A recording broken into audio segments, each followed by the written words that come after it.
자, 안녕하세요.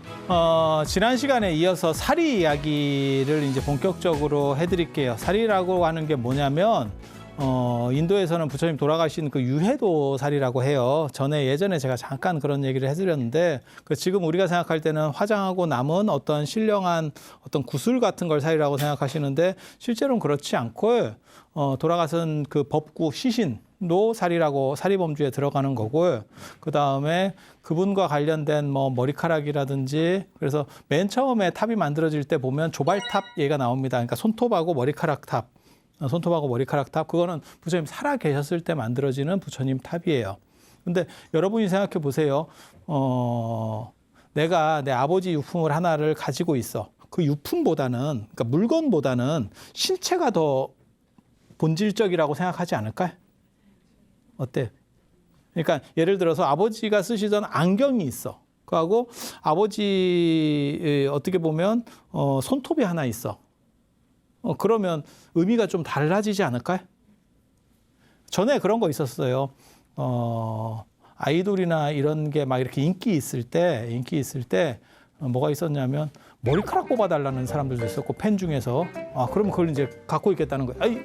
이해가 되지 않으세요? 물론 여러분들은 이제 그런 열정이 다 식었겠지만. 근데 그걸 이제 뽑아달라고 하는 사람들도 있고, 실제로 있다는 거예요, 지금도. 좋아하면 그런 거라도 하나 가지고, 사인보다 오히려 머리카락이 더 낫지 않을까요? 아닌가? 사인이 난가? 머리카락이 난가? 근데 실제로 상업적으로 어떻게 해서 판 경우가 있냐면요.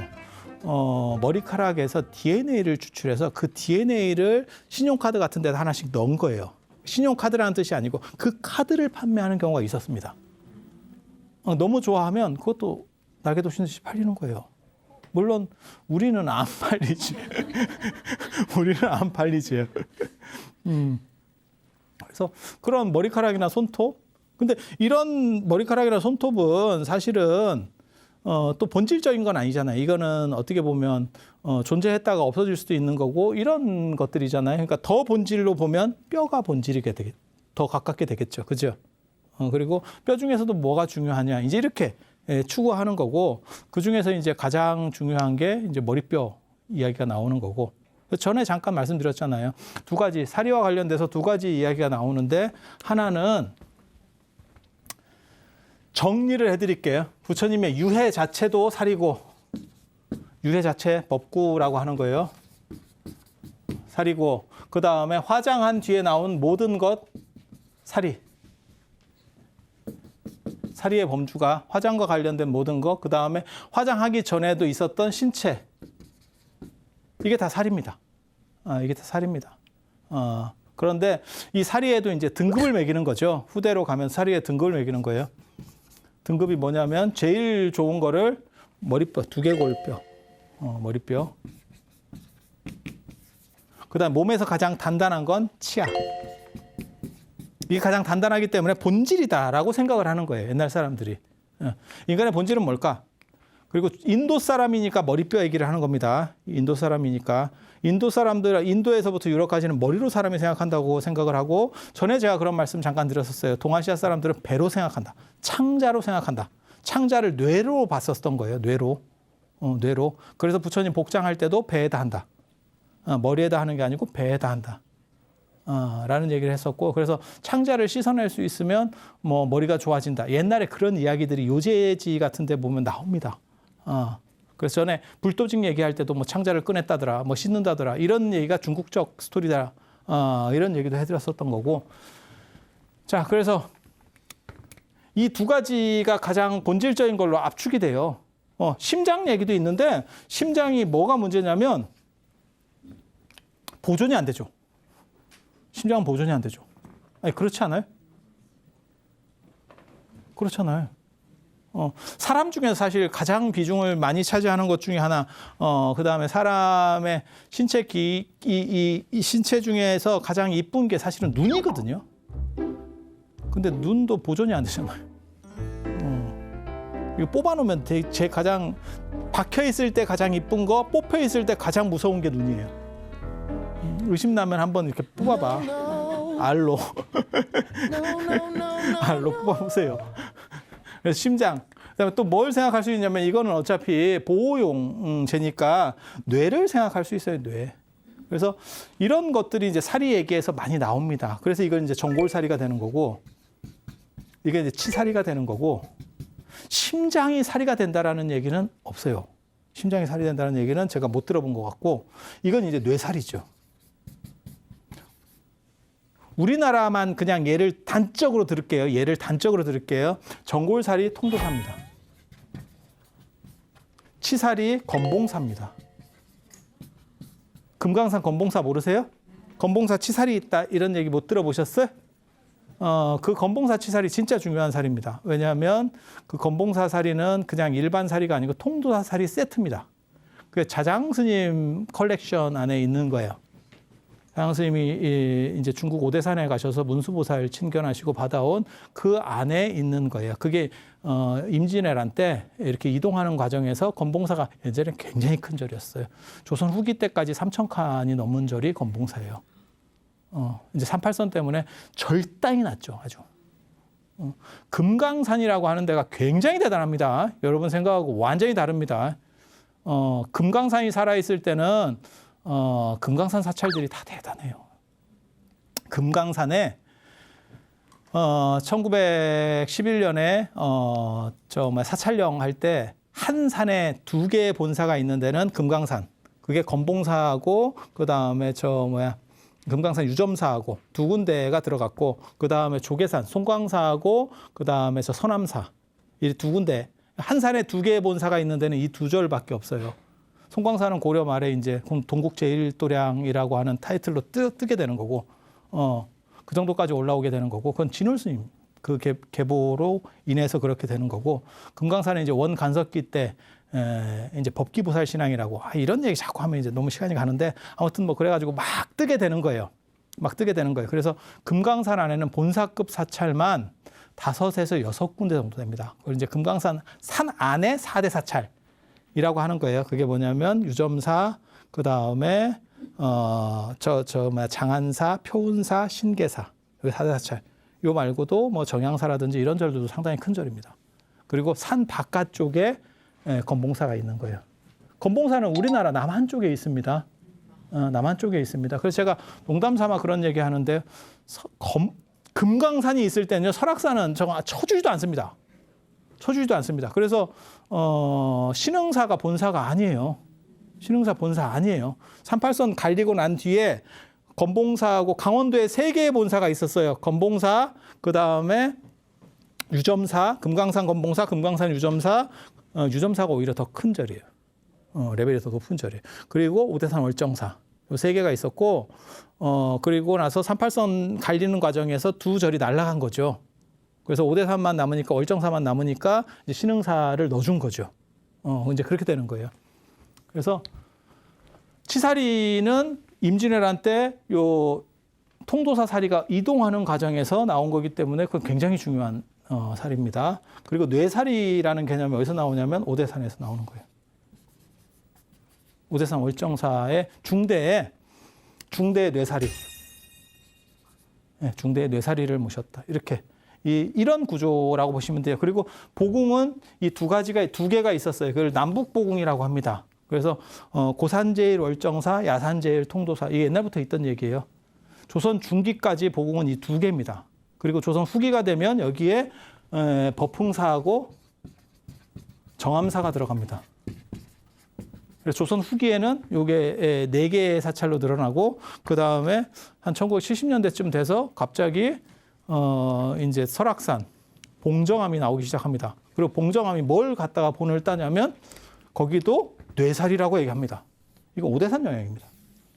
뇌살이라고 자기가 주장을 하기 시작합니다. 그리고 또 이제 그 얘기 아세요? 3번 오면 그런 얘기 못 들어보셨어요?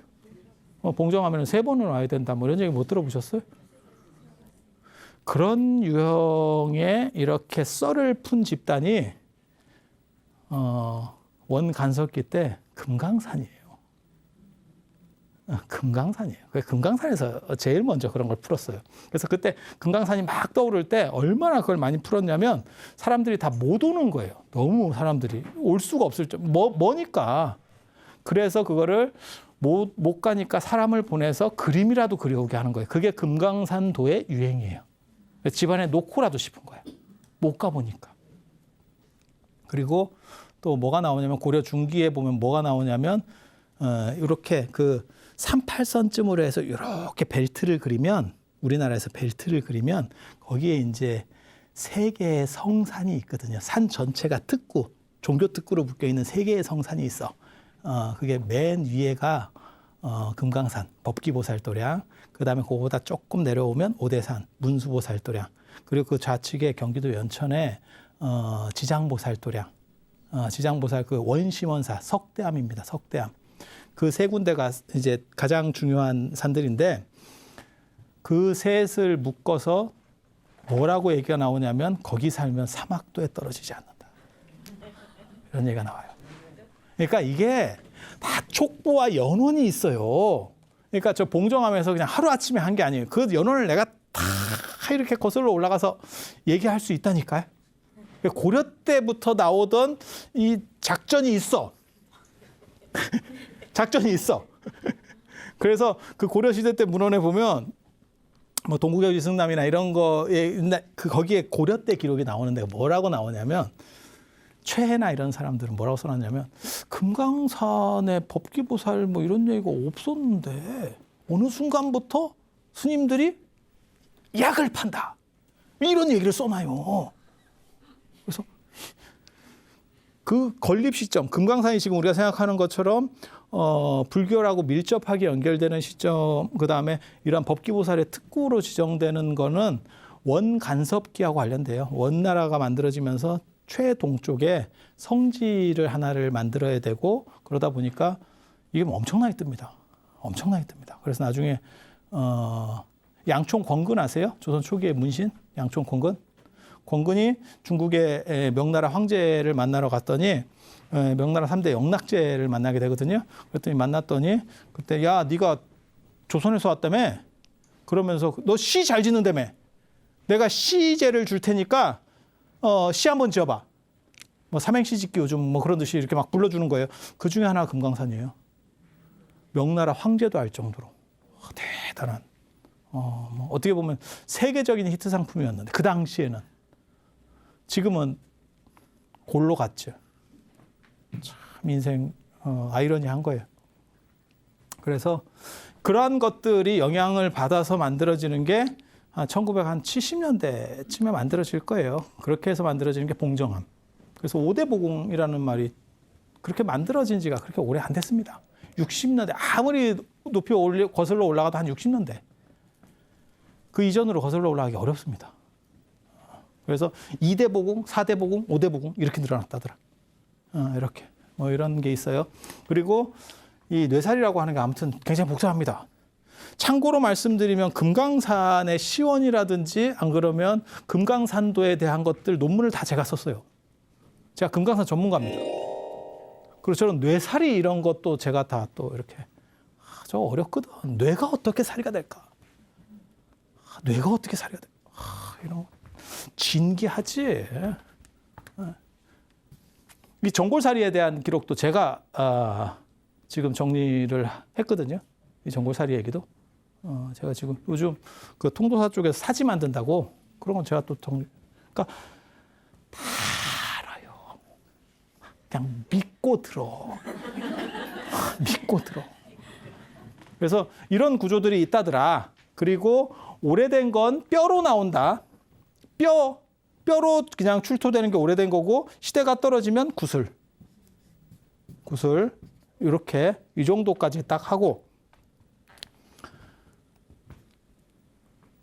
사리 이적이라고 하는 거를 우리가 지난 시간에 강승의 얘기 지난 시간에 지금도 있네 얘기를 했고 그 다음에 제가 말씀드리고 싶은 게 전 세계에서 가장 중요한 사리 3개. 지난번에 제가 그런 말씀을 드렸었잖아요. 그래서 인간의 몸 중에서 어디가 가장 중요한 건가? 딱 한 부분을 찌그락하면 가장 중요한데 머리뼈, 정수리. 그 다음에 가장 단단한데 치아. 치아 중에서도 가장 메인은 뭘까? 자, 치아가 뭐 27개, 몇 개인지 모르겠는데 26개가 28개가 뭐 모르겠고 아무튼 이 중에서 하나 뽑아봐. 그러면 뭐가 제일 좋을까요? 어금니? 송곳니. 송곳니 몇 개 있는 것 같아요? 인간한테? 4개 있겠죠. 4개가 있겠죠. 그냥 사실만 얘기하면 인간한테는 별로 쓸모가 없어요. 송곳니는 어차피 이게 우리는 그런 식으로 막 이렇게 개처럼 뭘 물어뜯고 하는 상황이 아니기 때문에 송곳니가 별로 그러니까 많이 퇴화되는 거죠. 그런데 송곳니가 좀 더 있어 보이잖아. 그래서 송곳니. 그래서 송곳니가 치사리 중에서는 송곳니를 더 높인다더라라는 생각을 머릿속에 그냥 개념을 가져요. 네, 개념을 가져요. 그리고 뼈 중에서는 이렇게 했을 때 정수리 쪽이 제일 높다더라. 이렇게. 그래서 가장 중요한 사리가 어디 있냐면 요 3대 사리 인도에 있습니다. 인도에 피프리하와라고 들어보셨어요? 피프리하와? 석가족의 나라입니다. 석가족의 나라. 가비라국이 2군데 있어요. 2군데. 한 군데는 네팔에 있고 네팔하고 여기 얼마 안 떨어져 있습니다. 접경지대입니다. 그래서 네팔 쪽에 가비라국이 하나 있고 그다음에 저 인도 쪽에 이렇게 이제 국경이 거지거든요. 그래서 이게 이제 네팔 가비라국 부처님께서 사셨던 석가족 가비라국. 그다음에 이게 이제 인도 가비라 이렇게 부르는데 인도 가비라를 피프리하와라고 합니다. 부처님 생애를 보면 부처님 말년에 석가족이 멸망을 해요. 그게 이제 제가 그런 얘기를 해드렸는지 모르겠는데 그냥 짤막하게만 말씀드릴게요. 부처님 사촌 동생인 마하남이라고 하는 사람이 라자 왕이었는데 이 사람이 그 옆에 이제 코살라의 파사익 왕이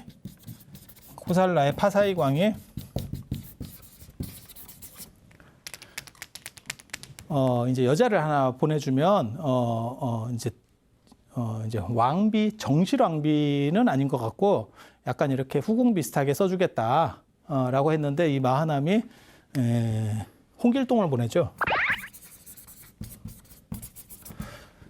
딸이 아닌 건 아닌데 딸인 것도 아닌 사람. 홍길동의 위치라는 게 그런 거잖아요. 아들은 아들인데 아들이 아니야. 뭔 뜻인지 아시겠죠? 그래서 마하남하고 이렇게 좀 약간 천한 여자. 그러니까 우리 조선시대로 얘기하면 여종을 건드린 거죠. 여종을 건드려서 그 사이에서 홍길동이 그렇게 나오는 거잖아요. 그런 식으로 나온 여자를 보내줍니다. 그래서 이제 거기서 태어나는 사람이 비두다따라고 하는 사람이고 비우리 왕이고 나중에 이 사람이 정변을 일으켜서 아버지를 죽이고 정확하게 말하면 직접 죽이는 건 아니고 이 사람 굶어 죽습니다.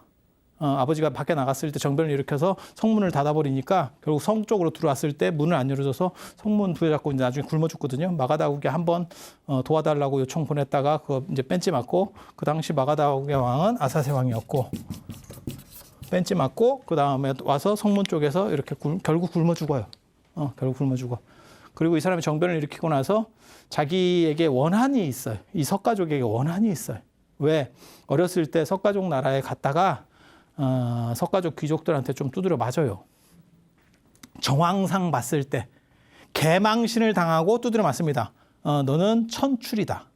그걸 종모법이라 그래요. 엄마의 피가 안 좋으면 아버지랑 관계없이 2가지가 있습니다. 동아시아가 굉장히 특이한 거예요. 동아시아에서는 왕 같은 경우는 여자가 아무리 천민이라도 그거를 다 신원시켜 줄 수 있어요. 계급을 넘겨버릴 수 있어요. 그러니까 장희빈 생각하시면 돼요. 장희빈 아들이 경종으로 왕이 됐잖아요.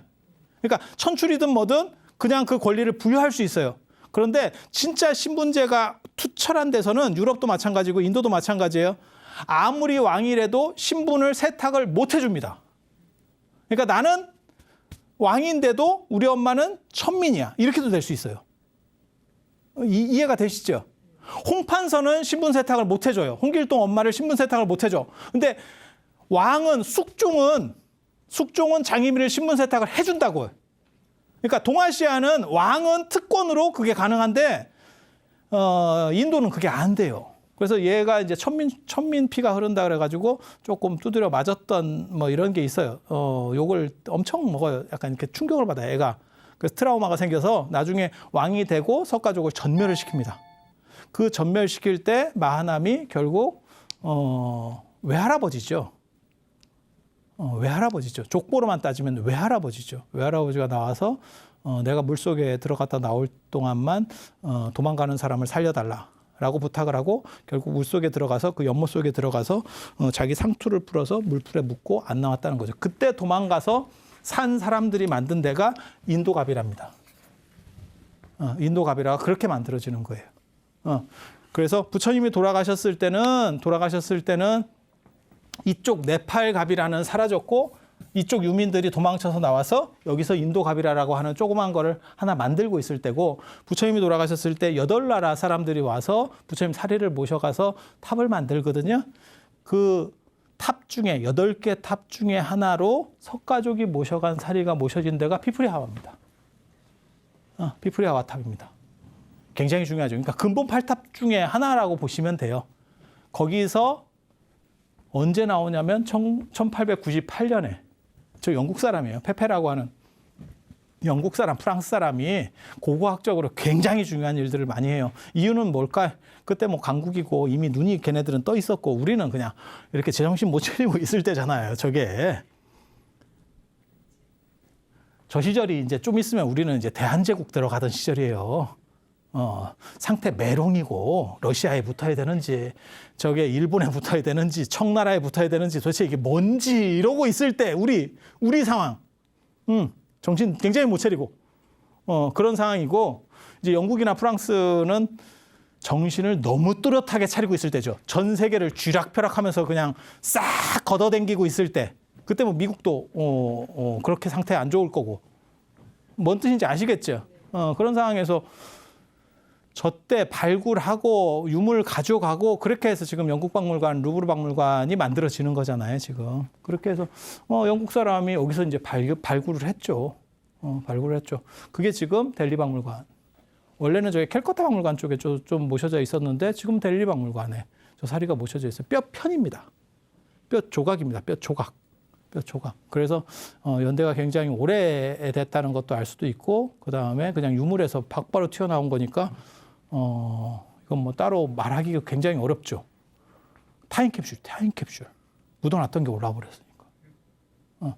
물론 아쇼카 왕 때 열었었어요. 아쇼카 왕이 열었다는 기록이 있거든요. 열어서 84,000탑 만들 때 탑을 늘릴 때 그 사리들을 이렇게 쪼개거든요. 그러니까 뼈니까 쪼개지는 거예요. 구슬이면 안 쪼개집니다. 구슬이면 안 쪼개집니다. 그러니까 강승의 얘기랑은 약간 다르죠. 강승의 얘기할 때 보면 구슬 같은 거고 도끼로 쳐도 그러니까 쇠망치로 쳐도 모르겠어. 토르 망치로 치면 깨지려나? 근데 그렇게 해도 안 깨졌다는 거거든요. 그거는 사리의 논리적 층위가 다른 겁니다. 그러니까 이게 개념들이 조금씩 바뀌어가는 거예요. 그래서 이 피프리하와 이 출토사리가 가장 유력합니다. 가장 유력합니다. 전 세계에서 가장 유력한 사리를 하나만 꼽으면 저는 저 사리를 꼽습니다. 저 사리를 꼽습니다. 그래서 저거는 뭐 거기서 나온 거니까. 막바로 나온 거니까. 그리고 최근에 나온 거죠. 한 100년 정도밖에 안 돼서 뭐 이렇게 그리고 저기 영국이나 프랑스 사람들은 저 때만 하더라도 어느 정도 이상의 체계성을 갖춰서 기록이나 이런 것들이 어느 정도 남아 있어요. 그렇다 보니까 그 족보가 뚜렷한 거죠. 명품의 두 종류가 있잖아요. 싼 거는 명품도 여러분이 명품이라고 생각하는 건 대부분 싼 거잖아요. 그래서 그거는 훔쳐가면 팔 수 있는 명품이 있고 진짜 비싼 명품은요. 훔쳐가도 못 팝니다. 왜? 전 세계에 몇 개밖에 없고 누가 가지고 있는지를 다 이력이 있어요. 그래서 그걸 내놓잖아요. 훔쳐가서 내놓잖아요. 그러면 도난당한 줄 알고 바로 잡아옵니다. 진짜예요. 이런 명품이 있어요. 이력이 추적된다니까. 뭐 비트코인 같이 다 추적이 돼. 이렇게. 그래서 저 정도면 거의 확실하다라고 보시면 돼요. 그래서 저 같은 경우 이제 인도를 가면 저기 이제 델리 박물관에 있거든요. 인도의 델리 박물관. 우리식으로 말하면 용산에 있는 거예요. 용산 국립박물관에 있는 거예요. 그래서 아무리 시간이 없어도 저 사진은 찍는다. 사리는 친견한다라는 뜻이에요. 사리 찍는다는 게 뭐냐면 박물관이 크니까 우리가 용산 국립박물관에 가잖아요. 서울에 있잖아요. 그러면 거기를 가면 이것저것 다 둘러보고 이렇게 할 수는 없잖아요. 그러면 유물 하나만 찍고 온다. 그러면 거기를 목적으로 해서 다다다다 가가지고 그 하나 딱 참배하고 빠지는 거예요. 실제로 저도 그렇게 했었습니다. 딴 거 뭐 다 막혀도 내가 저거는 꼭 해야겠다. 그리고 델리 같은 경우가 굉장히 복잡해요. 시내가 방콕만큼 복잡합니다. 방콕만큼. 그래서 막 복잡할 때는 저 시간을 잡아놔도 길에서 막 막히고 안 돼요. 그러면 아무 데나 신호등 걸리면 뛰어 내려가 가지고 뛰어가는 거예요. 부처님 사리 친견하러 뛰어가는 거예요. 그래서 가서 기도하고 그게 엄청 어떻게 보면 중요한 거거든요. 그래서 그 신성한 에너지를 통해서 내 자신의 기질을 바꿀 수 있다는 거 굉장히 중요한 거죠. 그리고 두 번째로 얘기할 수 있는 게 요게 미얀마에 있습니다. 미얀마 하면 가장 먼저 떠오르는 게 미얀마 양곤의 쉐다곤 파고다. 쉐다곤 파고다. 저건 진짜 아닙니다. 저건 진짜 아닙니다. 그래서 거긴데 이 양곤이 예전 도시예요. 그러니까 지금 수도는 아니고 우리식으로 말하면 뭐 경주 아니면 개성 뭐 이런 식에 해당하는 건데 거기 가면 이 쉐다곤 파고다라고 대단한 게 있어요. 112m짜리 엄청나게 큰 입장료가 아마 우리 돈은 한 7,000원 할 겁니다. 굉장히 센 겁니다. 굉장히 센 겁니다. 중국도 입장료가 비싸지만 저기는 국민소득과 대비해서 입장료를 보는 거니까요. 엄청 센데 7,000원 정도면 엄청 센 거예요. 자기네 국민한테는 얼마 안 받아. 무진장 맞는 거야. 무진장. 근데 가보면 탑이 얼마나 큰지 아마 가보신 분은 아실 거예요. 거기 저기 탑돌이 한 3번 하면 선크림으로 떡칠하고 가도 얼굴에 버섯이 펴. 이게 감당할 수 없는 크기가 있어요. 아, 이게 탑이구나. 우리는 뭐 불국사, 석가탑, 다보탑 이런 탑돌이 해봐야 잠깐 하고 오면 되잖아요. 승질 급하면 뭐 바로 이렇게. 저기는 한 3번 하면 참 1시간, 2시간 간다 진짜. 탑 진짜 크죠. 탑 진짜 크죠. 이렇게.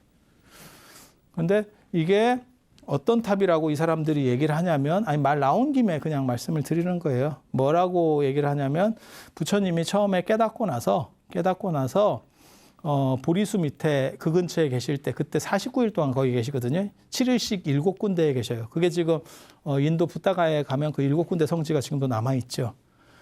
그때 한 3주차 정도 됐을 땐가 정확하지 않아요. 그 기록마다 좀씩 왔다 갔다 해서 그때 제이팔이라고 하는 2명의 상인을 만납니다.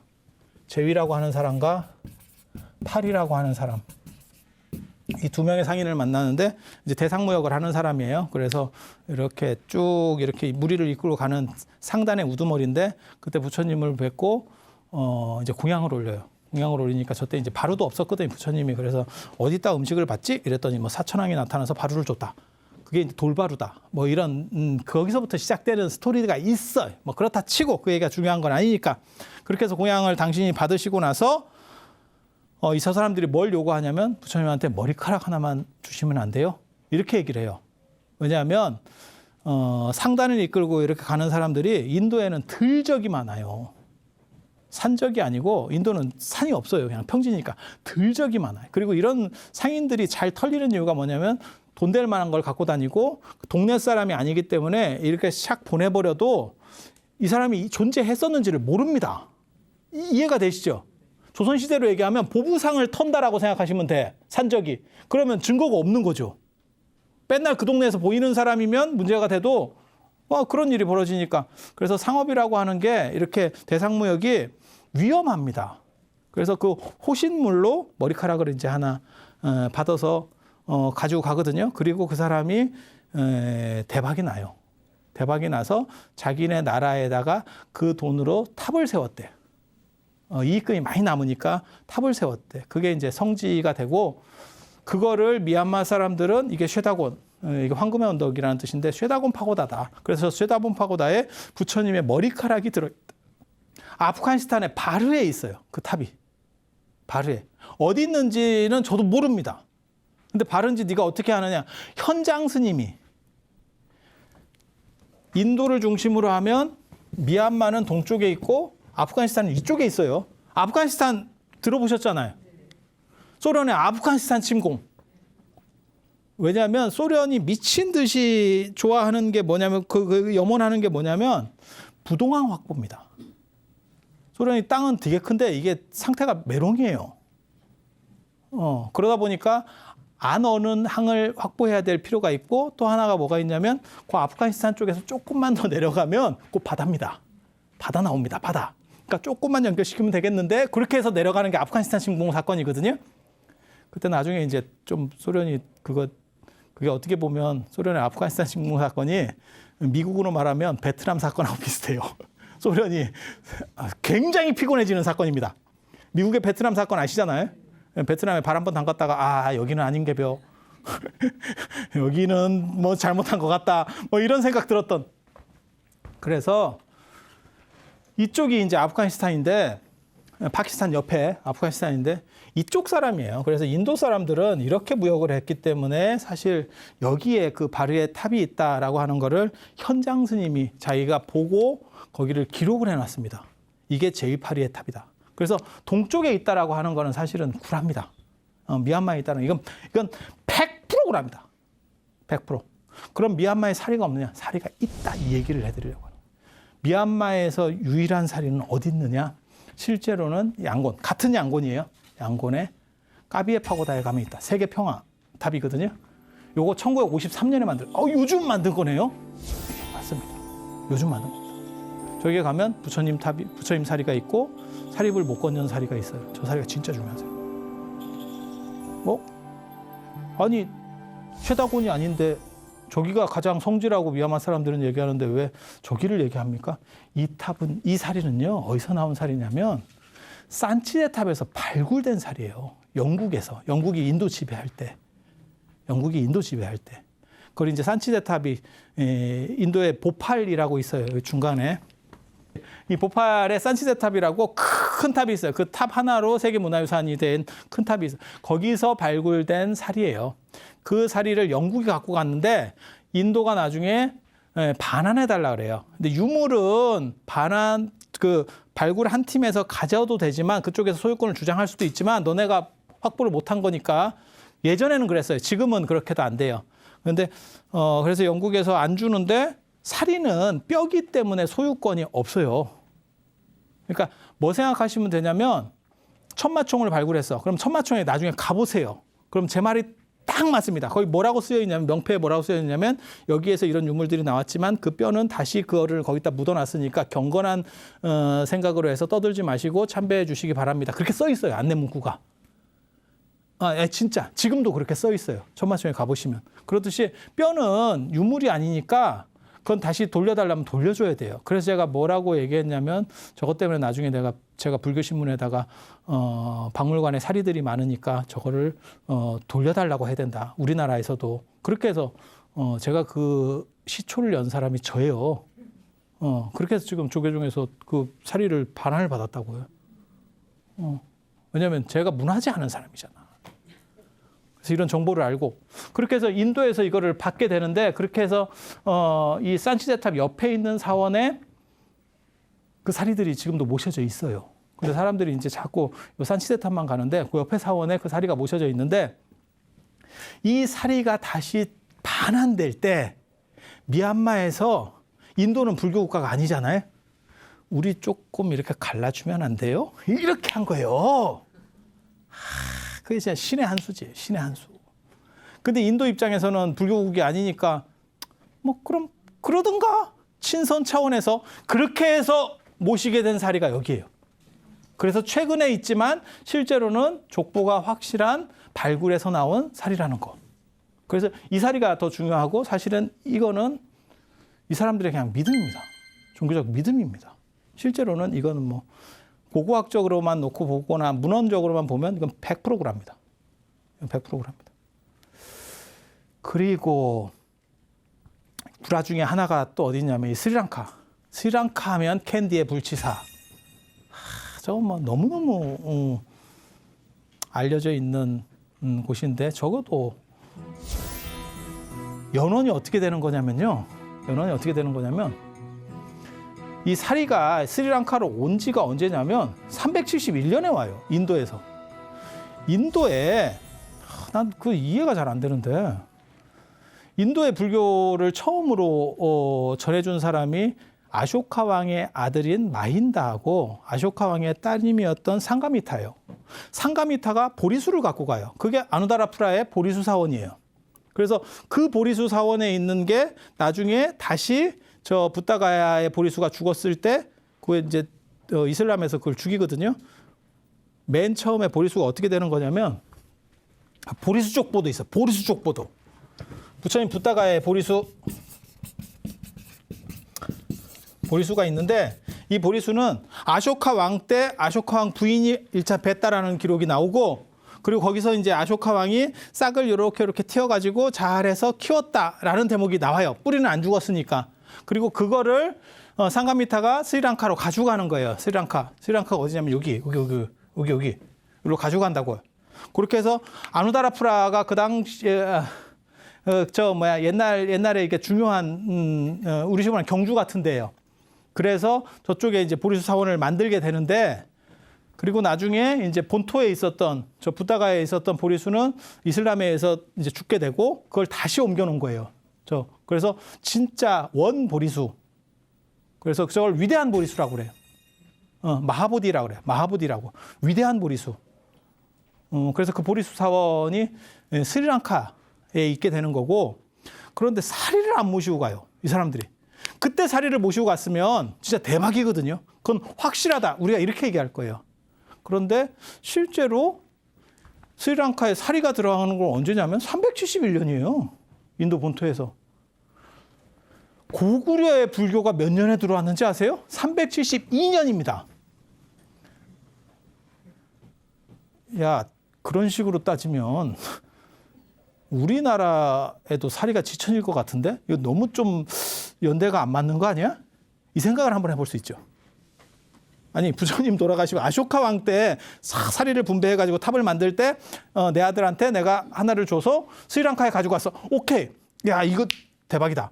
이렇게 생각이 딱 드는데 그건 아니었고 그때는 사리를 주지 않았고 371년에 인도 나라 조그만 나라가 있는데 그게 남인도 쪽에 칼링카라고 하는 나라가 있어요. 칼링카면 아마 여기일 겁니다.